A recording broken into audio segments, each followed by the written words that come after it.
itu rujukannya atau referensi-referensi yang dia gunakan itu adalah kitab-kitabnya Habib sendiri. Jadi dalam rangka untuk mengisi kekosongan, sehingga apapun itu isi manuskripnya itu dicocokologikan dengan kitab-kitabnya para Habib agar menunjukkan bagaimana kesejarahan dari para Habib di masa lalu itu ada. Ya, padahal memang seperti yang disampaikan oleh Kiai Imad tadi, bahwa sejarah mereka itu adalah sejarah yang dibikin-bikin, kreasi lah. Kreasi sebagaimana ketika kita itu menyimak cerita-cerita fiksi, entah itu Kerasakti, entah itu One Piece, ataupun Dragon Ball, ataupun yang lain, itu kurang lebih sama, Bang. Sama dengan... Kalau ini double, ini sama dengan Dragon Ball, cuman ini namanya double. Kalau saya simak, misalnya seperti cerita-cerita Garomah yang mereka sajikan di dalam kitab-kitab mereka itu, gitu. Jadi sangat begini, kita walaupun kita misalnya seperti saya nih, saya nggak mondok gitu, tetapi kan dasar-dasar syariat, dasar-dasar akidah kan diajarkan kita sebagai seorang muslim gitu. Nah, ketika kita mendengarkan cerita-cerita seperti yang disampaikan melalui panggung-panggung ngamen mereka kan sangat bertentangan begitu. Jadi saya di sini sama sekali nggak takut kalau ngebahas itu. Kenapa? Karena bertentangan dengan apa yang diajarkan oleh guru-guru kita. Semenjak kecil kita udah ditanamkan, udah dipatrikan, sehingga menjadi sesuatu yang sifatnya fondasi kepada kita sebagai kaum muslimin gitu. Sebagai anak-anak didik mereka gitu. Nah, seperti ada Mi'raj setelah Nabi Muhammad gitu, sampai 70 kali sehari bersama seekor kambing, bersama seekor unta. Kan ada yang riwayat seekor unta, ada riwayat seekor kambing. Nah, sedangkan Rasulullah Shallallahu Alaihi Wasallam Mi'raj 1 kali seumur hidup itu pun mengendarai burak. Burak itu bukan hewan. Di bawah 5,5 juta, Motorola X60 Fusion ini hadir sebagai smartphone all-rounder tergokil. Smartphone ini dilengkapi layar lengkung sejati 1.5K paling imersif di dunia dengan tingkat kecerahan yang luar biasa hingga 4500 nits. Layar lengkung 1,5K pertama di dunia yang sudah patent validate, dan HP ini juga sudah bersertifikasi IP68+69 serta standar militer. Nggak cuma itu, kameranya juga udah 50 megapiksel dengan sensor Sony Lithia 700C yang dimana kameranya juga udah true color pertama di dunia yang udah tervalidasi oleh patent. Terus untuk urusan kecerdasan, Moto AI menghadirkan pengalaman AI paling baik tuh di kelasnya. Mulai dari desain yang punya ciri khas tersendiri dan pakai bahan leather bertekstur yang pastinya berasa premium. Halo Moto. Burak itu bukan hewan. Burak itu seperti kalau ada pembahasan beberapa ustadz-ustadz atau tengku-tengku kita di sini adalah kilatan. Nah, dan itu bertemu Allah untuk mengambil perintah sholat. Lah ini mau ngambil apa? Cobalah, taruhlah ada Mi'raj 70 kali, itu aja udah nggak percaya saya gitu. Kalaupun ada Mi'raj 70 kali sehari. Ah, tuh. Mau ngambil apa? Mau dapat perintah apa? Perintah apa yang dibawa gitu? Apakah perintah untuk mengkultuskan mereka? Perintah untuk mencintai mereka? Perintah untuk memberikan beras untuk Habib-Habib yang mabuk? Allahu a'lam bishawab, dan saya nggak percaya.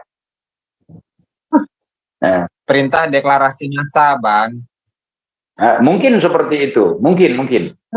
Ala kulli hal, terkait masalah ini, ya kan? Kita udah banyak membahas nih dengan Gus Jazuli, terutama masalah garomah-garomah ataupun khurafat-khurafat yang dibumbui dengan garomah ataupun didandani dengan karomah begitu.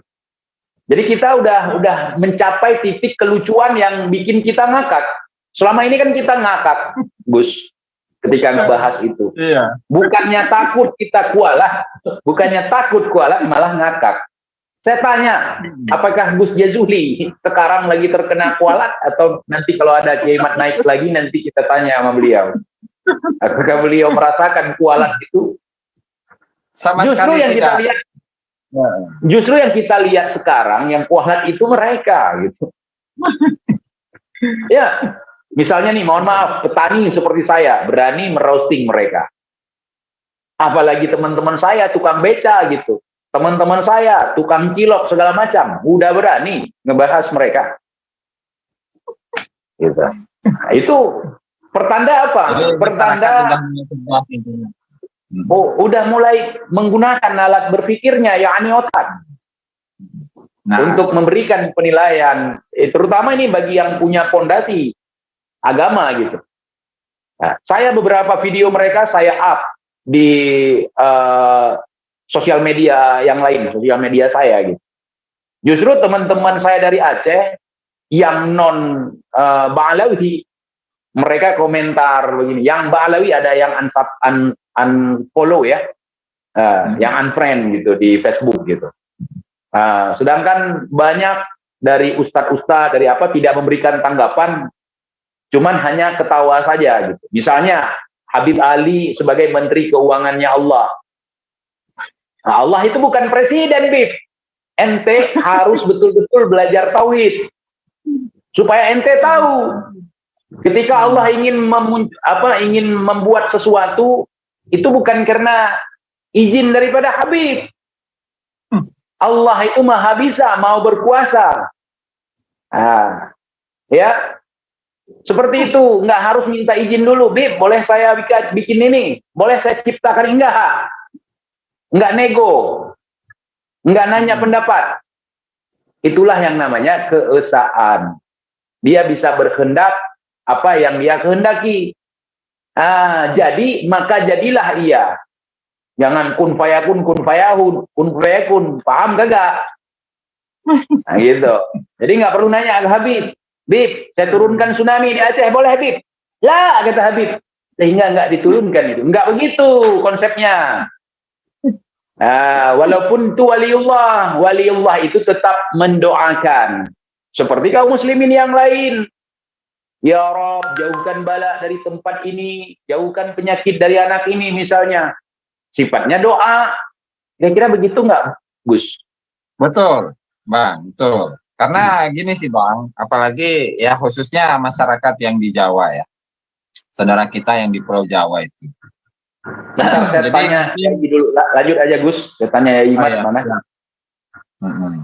Kita lanjut ya. Jadi kan teman-teman atau saudara-saudara kita yang khususnya di Pulau Jawa, di mana penduduknya itu lebih padat begitu ya. Tentu karena banyak orangnya banyak, penduduknya banyak, sehingga ya orangnya pun macam-macam, Bang. Betul, Warna-warni. betul. Sehingga ketika Ya. siapapun itu, jangankan hanya sekedar menceritakan tentang karomah agar leluhur mereka itu dipercaya. Yang ngaku nabi Betul. itu pun ada pengikutnya begitu. Betul. Ngaku malaikat, ngaku nabi. Nah, Ada ustad, malaikat, ada ustad. Bahkan ada Rasulullah yang namanya Rocky Gerung. Iya. Kenapa Iya, saya katakan di Pulau Jawa itu bukan berarti saya rasis. Bukan berarti begitu, kawan. Justru orang-orang seperti itu harus kita berikan kritikan gitu. Ada yang namanya siapa itu yang musodek itu? Musaddiq, Ada yang namanya yang Ahmad Musodek. Ada yang Ahmad namanya Musodek. Mirza Ghulam Ahmad. Ada cerita lagi Imam Mahdi akan menjadi presiden. Banyak sekali cerita seperti itu. Jadi hal-hal seperti itu tabu di kalangan kita, Gus, di sini, Gus. Nah, ini terlepas daripada kita bukan rasis di sini, bukan membeda-bedakan. Memang kenyataan hari ini, justru itu akan menjadi fitnah di Pulau Jawanya sendiri. Padahal nggak semua orang Jawa seperti itu. Padahal yang melakukan itu nggak semuanya orang Jawa. Ada juga orang dari Yaman misalnya. Cerita datuknya bisa terbang. Ya kan? Iya, karena ini saya sangat paham sekaligus. Saya itu bertahun-tahun merosting dukun. Karena ini Biar yang ahli aja yang buat outside dari sumber nabati. Aku tinggal nikmatin aja susu oat yang enak. dari tumbuhan kan. Plant based, sumber serat. Outside, ahlinya oat milk. Merosting dukun berkedok agama juga. Apa bedanya sama mereka? Preman berkedok agama. Sama. Makanya sama. Lebih parah ini. Parah. Kalau dukun itu nggak mengaku sebagai zuriyah Nabi, nggak mengaku dapat perintah dari Nabi, nggak mengaku dapat bisikan dari Allah, nggak mengaku mendapat bisikan dari Nabi. Ala kulli hal, jadi kita sebagai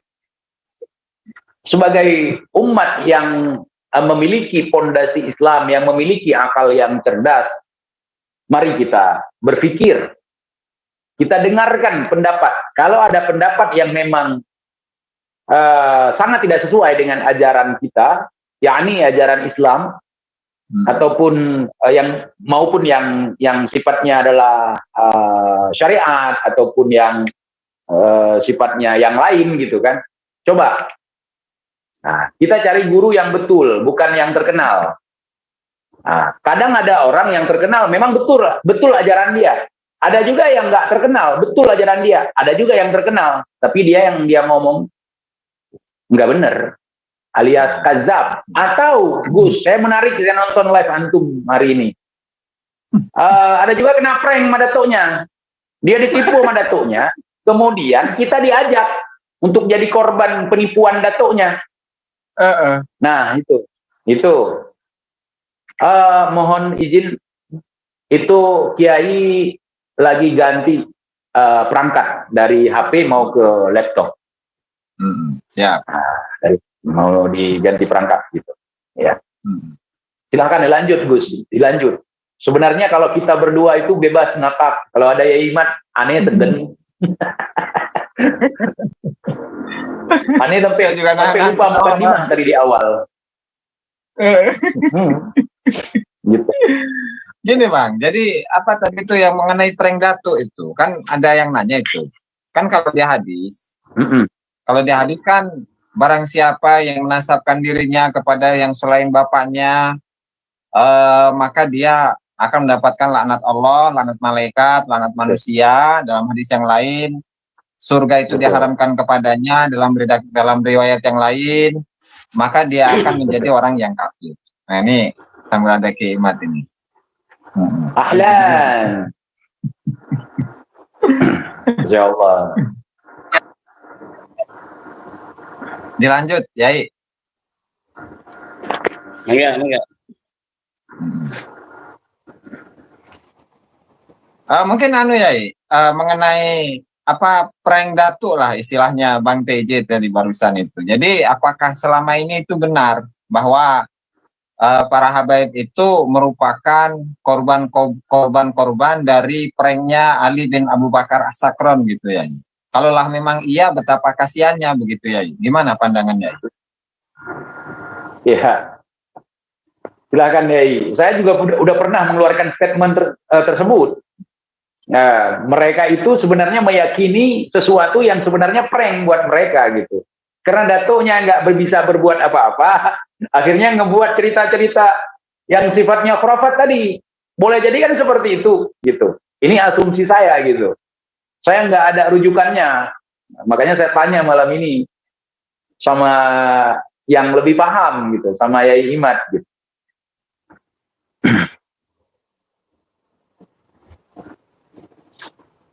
Silahkan Yai.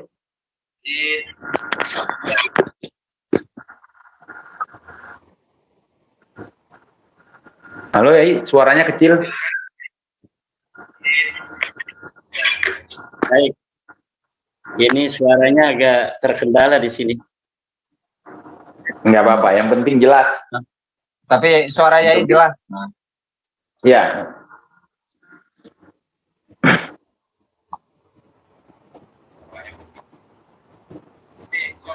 Nge-lag. Nanti saya mungkin keluar dulu ini, nggak pas suaranya. Boleh. Mungkin jaringan ya, nge-lag.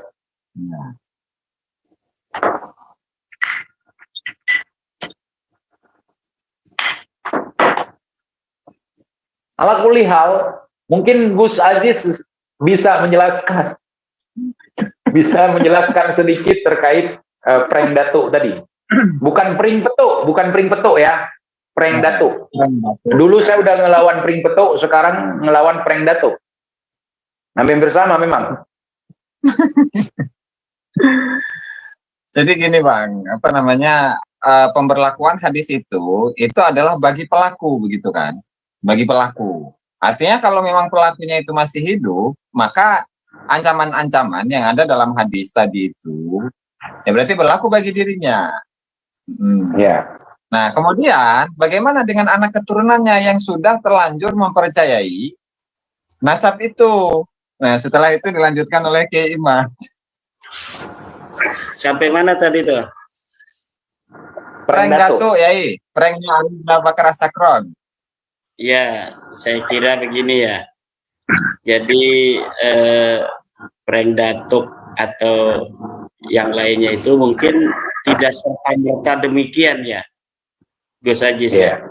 Jadi mungkin sebelumnya ada cerita-cerita dari mulut ke mulut sebelumnya mungkin. Betul. Itu dilebih-lebihkan di dalam alam pikiran ya, bahwa ini adalah sebuah kebenaran, kemudian dicari pembenarannya. Ketika tidak ketemu kebenaran itu, kemudian diciptakan.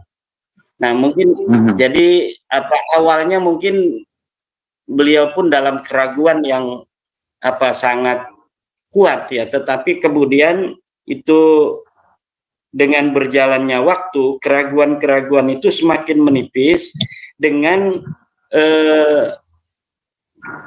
meninggal atau adanya modifikasi itu. Jadi semakin lama nasab ini semakin diyakini, apalagi dalam setiap masa yang membuat sebuah cerita-cerita yang luar biasa tentang leluhur mereka di masa lalu. Coba kita kalau lihat algoritma daripada cerita-cerita itu pada masa Ali As-Sakron tidak wow gitu apa yang ditulis kemudian oleh para Balawi sesudahnya. Jadi semakin lama kemudian semakin konstruksi rekayasa atau manipulasi data itu semakin kokoh di antara mereka saja. Jadi transmisi di dalam kitab-kitab mereka itu semakin bertambah tahun bertambah kuat sehingga diyakini penuh dengan kemutlakan oleh mereka sendiri. Sementara kalau kita misalnya melihat sekitar mereka dari ulama-ulama yang kemudian mencatat tentang bagaimana sejarah keturunan Nabi yang ada di Yaman, di masa As-Suluk saja itu nama Al-Faqih Muqaddam nggak ada. 732 As-Suluk, sementara Faqih Muqaddam 653 Hijriah, hanya beberapa puluh tahun, tapi Al-Janadi tidak bisa untuk mereportase seseorang yang katanya mujtahid mutlak di abad sebelumnya, hanya beberapa puluh tahun saja. Kayak Syekh Hasyim Asy'ari itu ada di 1945, kemudian hari ini itu manuskrip kitabnya ada, kemudian perjuangannya masih ada. Kapan beliau itu bertemu dengan Syekh Khalil Bangkalan ketika mendirikan Nahdlatul Ulama terverifikasi. Siapa-siapa saja yang mendirikan Nahdlatul Ulama terverifikasi. Tetapi ini seorang Al-Janadi yang wafat 732 Hijriah yang menulis sejarah tentang Yaman sama sekali tidak bisa menemukan sosok yang maha besar yang bernama Faqih Muqaddam yang ada di Tarim. Sementara ulama-ulama yang lain itu ditulis di dalam kitab As-Suluk yang ada di Tarim, ditulis Muhammad Fadl ditulis, kemudian keluarga Bafadl, keluarga-keluarga dari Ba'dib sendiri itu Ba'dib yang sekarang jadi pimpinnya Balawi, itu kakek beliau itu ulama besar di Tarim, dicatat oleh As-Suluk. Tapi kenapa sekarang Muhammad bin Abu Bakar Ba'dib sekarang hanya jadi jongos daripada para Balawi yang leluhurnya sama sekali tidak dicatat di dalam kitab As-Suluk. Jadi Muhammad bin Abu Bakar Ba'dib yang sekarang menjadi para seorang muhakkik dari kitab-kitab Balawi, itu leluhurnya ulama besar yang ada di abad ke 7 Hijriah sampai awal abad ke-8 Hijriah. Tapi kemudian hari ini seorang Muhammad bin Abu Bakar Ba'din yang leluhurnya betul-betul orang yang terverifikasi sebagai orang yang historis di masa lalu, seorang ulama di masanya, sekarang Muhammad bin Abu Bakar Ba'dinnya hanya menjadi jongos daripada keturunan orang yang tidak ada di masa itu. Jadi ini luar biasa, seperti kayak saya kadang-kadang miris itu Gus Aziz melihat turunan raja-raja yang ada di Madura. Turunan raja-raja yang ada di Madura itu hari ini memayungi orang yang bukan siapa-siapa. Jadi turunan raja yang juga turunan Wali Songo terverifikasi pada abad 18 masih ada kerajaan itu di Madura, pada abad 19 masih ada kerajaan itu di Madura. Hari ini keturunannya megang-megang payung untuk orang yang bukan siapa-siapa, bangsawan bukan, turunan nabi bukan, turunan raja bukan, pejuang kemerdekaan bukan, tidak ada sama sekali jasa mereka. Sebenarnya ini yang terjadi yang membuat kita miris. Nah, seorang turunan raja besar Teuku Iqbal Johar sekarang berani untuk berjuang. Dan sementara masih banyak saya itu ini giliran saya ngomong, jangan. Wajah saya kata Said Habib Kori nggak sesuai. Nah ini akhlak daripada bangsa Nusantara. Kalau misalnya ketahuan itu silsilah kebesaran masa lalunya, dia bukan malah bangga, tetapi dia kemudian mengaca.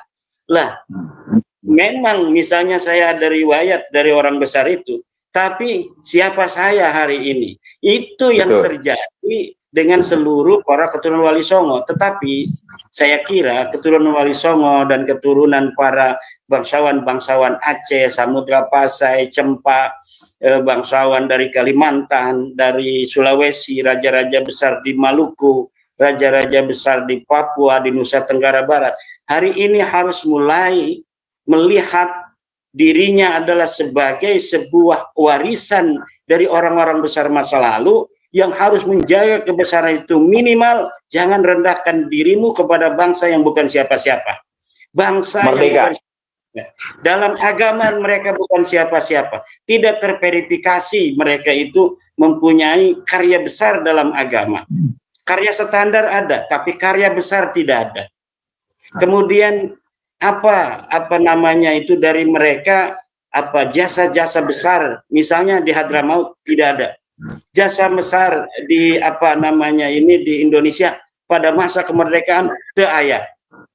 Nah, lalu berdasar apa kita harus menghormati mereka? Husnudon tentang apa? Husnudon tentang apa? Husnudon tentang cerita-cerita. Ini semakin bangsa Indonesia nanti ke depan semakin cerdas, ya ini nanti akan semakin malu. Oleh karena itu mulai sekarang sajalah kita ini kemudian muhasabah Bang TJ, bahwa memang setiap orang punya sejarah masa lalu dari leluhur-leluhur mereka. Ada yang mendapat nikmat leluhur mereka menjadi orang-orang yang diciptakan Tuhan pada masa itu, kemudian berkarya besar. Kemudian ada orang juga yang diciptakan Tuhan pada masanya itu hanya menjadi orang-orang biasa. Tetapi harus diketahui bahwa semuanya adalah cucu Adam. Dan neneknya satu, yaitu Siti Hawa. Sama saja. Hari ini yang mulia dari orang-orang yang merasa keturunan misalnya Raja Aceh, Raja Samudra Pasai, Raja daripada Darussalam, semuanya keluhurnya satu, di atasnya yaitu adalah Nabi Adam. Keturunan Maulana Hasanuddin, keturunan Hamengkubuwono, keturunan Arung Palaka, Raja-Raja Sambas, Raja-Raja Kalimantan yang lainnya. Ketombe basah balik-balik lagi. Mungkin shampoo kamu nggak 100%. Ayo kita cek. Move on ke Head and Shoulders Ruji Klinis. Hingga 100% bebas ketul basah, melindungi kulit kepala. 100% PD. Head and Shoulders. Pesan tiket di tiket.com, semua murah meriah. Jadi mau kemana? Semua ada tiketnya. Pada masanya memang mereka adalah raja, tapi sebelumnya sama saja dengan rakyat yang dipimpinnya, dengan orang yang ada di Afrika, dengan orang yang hari ini mencari sampah. Semuanya kakinya sama, yaitu Adam alaihi salam. Tidak perlu ada orang yang hari ini ada merasa lebih mulia dari yang lainnya. Hanya berdasarkan cerita masa lalu di tengah-tengah. Karena ujungnya sama semuanya adalah keturunan baginda Nabi Adam alaihi salam, keturunan daripada Hawa alaihi salam. Kesetaraan inilah yang hari ini harus dibangun di tengah bangsa Indonesia, bangsa yang telah memerdekakan diri pada 17 Agustus 45 untuk bersama-sama menganggap semuanya sama di hadapan Undang-Undang Dasar 45. Aceh memang lebih banyak sumbangsi terhadap kemerdekaan Indonesia, itu tidak bisa dipungkiri. Tetapi dengan kita menandatangani Undang-Undang Dasar itu, berarti kita telah bersama-sama kemudian bersepakat untuk hadir sebagai anak-anak bangsa Indonesia dalam derajat yang sama dari kacamata Pancasila, kacamata Bhinneka Tunggal Ika, kacamata merah putih dan yang lainnya. Undang-undang yang kita bentuk bersama-sama, baik undang-undang pada masa kemerdekaan sampai hari ini atau undang-undang tentang peraturan-peraturan lainnya, di mata hukum semuanya. Ini yang harus dibangun Bang TIJ. Kita harus menjaga bangsa Indonesia yang dulu berkerajaan-kerajaan yang banyak. Di Sumatera itu kerajaannya banyak, di Aceh aja bukan hanya kerajaan Samudra Pasai, apalagi itu ada kerajaan apalagi Bang TIJ? Ada kerajaan Lamuri, ada kerajaan Cempa, ada Jempa. Ya, Jempa. Nah. Iya, anak saya namanya Cempa. Kalau di Cempa itu di Aceh artinya cempaka, sama seperti nama pondok Kiai Imat. Ya, dan nama anak saya pun salah satu namanya Cempa. Nah, Cempa. Biarkan itu masa lalu, kerajaan-kerajaan itu. Di Jawa banyak kerajaan dari mulai Salakanegara, Tarumanegara, Kerajaan Pajajaran, Kerajaan Banten, Kerajaan Sunda. Di Jawa juga ada Ken Arok, Singasari, ada Uritekan Dayun dan lain sebagainya itu di Kediri. Semua punya masa lalu, tapi hari ini adalah Indonesia. Kita jaga Indonesia ini. Betul. Masa lalu itu meneteskan air mata sedih gitu. Kadang melihat saudara, misalnya saudara-saudara saya di Aceh ya. Karena ini lagi ngomong sama orang Aceh, saya bicara tentang misalnya tentang Aceh. Bagaimana perjuangan mereka masa lalu, kemudian ada sedikit luka hati ingin memisahkan diri dari bangsa Indonesia. Lalu kalau memisahkan diri dengan bangsa Indonesia, orang Banten yang saudaranya bagaimana kan? Nanti beda, mau ketemu dengan Bang TIJ aja harus pakai paspor. Pakai paspor, betul. Nah, ini kan udah kita jaga bareng-bareng sekarang ini, kita bersama-sama membangun sebuah konstruksi kenegaraan yang adil untuk semua, terutama untuk hari ini saudara-saudara kita yang dari luar bangsa Indonesia. Artinya yang luar dari bangsa Indonesia itu adalah orang-orang yang memang baru datang dari luar negeri, yang kemudian hari ini masih bisa dilihat ciri-cirinya bahwa mereka memang bukan daripada bangsa Indonesia masa lalu. Dari namanya masih ada nama-nama masa lalu, misalnya Van Houten dan lain sebagainya, Ban bin Syihab, yang nama-nama itu kemudian mencirikan bahwa mereka memang bukan bangsa Indonesia.